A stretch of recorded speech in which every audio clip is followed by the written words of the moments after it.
ইসরায়েলের বিরুদ্ধে একজোট হতে শুরু করেছে ইরানের বন্ধুরা।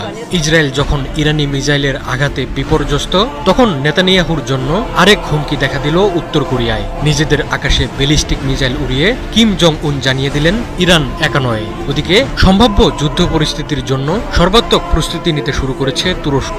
আর শক্তিশালী রাশিয়া হুঁশিয়ারি দিয়ে বলেছে, আমেরিকা ইসরায়েলের পাশে দাঁড়িয়ে ইরানে হামলা চালালে তার ফল হবে ভয়াবহ। এরই মধ্যে শোনা যাচ্ছে ইরানকে চীনের সামরিক সহায়তার কথা। ওদিকে দক্ষিণ আমেরিকার দেশ ভেনেজুয়েলায় ইরানের পক্ষে রাস্তায় নেমে এসেছে সাধারণ মানুষ। ইরান ইসরায়েল সংঘাতে রক্তাক্ত হয়ে উঠেছে মধ্যপ্রাচ্য। প্রাণঘাতী এ সংঘাতের সূত্রপাত দখলদার ইসরায়েলের হাত ধরে।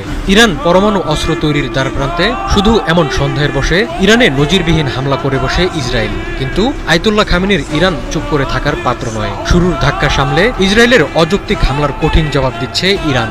ইরানি মিসাইলের আঘাতে নাকানি চোবানি খাওয়া ইসরায়েল একা না ফিরে যুদ্ধে ডাকছে আমেরিকাকে।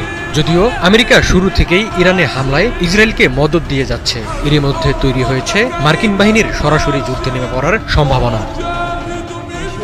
এমন পরিস্থিতিতে চুপ করে নেই ইরানের বন্ধুরা। একে একে ইরানের পক্ষে নিজেদের অবস্থান জানান দিতে শুরু করেছে তারা।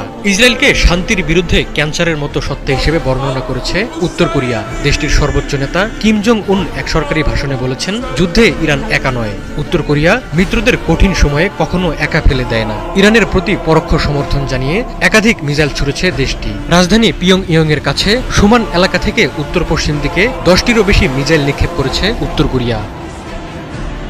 এদিকে শোনা যাচ্ছে ইরানকে সামরিক সহায়তা দিচ্ছে শি জিনপিং এর চীন। 5টি বোয়িং 747 বিমান চীন থেকে উড়ে ইরানের দিকে গেছে। বিমান চলাচল নজরদারি সংস্থা ফ্লাইট রাডার 24 এর বরাত দিয়ে এমনটাই জানিয়েছে মার্কিন সংবাদ মাধ্যম ফক্স নিউজ। প্রতিবেদন অনুযায়ী বিমানগুলো উত্তর চীন থেকে উড়ে কাজাকিস্তানের দিকে যায়, তারপর দক্ষিণে পাক নিয়ে উজবেকিস্তান ও তুর্কমেনিস্তান পৌঁছায়। সে সময় বিমানগুলোর অভিমুখ ছিল ইরানের দিকে। তারপর অবশ্য রাডারে সেগুলোর গতিবিধি ধরা পড়েনি।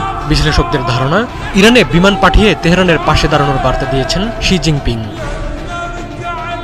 এদিকে আমেরিকা ইসরায়েলের পাশে দাঁড়াবে কিনা সেই জল্পনার মধ্যেই কড়া বার্তা দিয়েছে শক্তিধর রাশিয়া। ভ্লাদিমির পুতিনের দেশ স্পষ্ট জানিয়ে দিয়েছে, আমেরিকা ইসরায়েলের পক্ষে যুদ্ধে জড়ালে তার পরিণাম হবে ভয়ঙ্কর।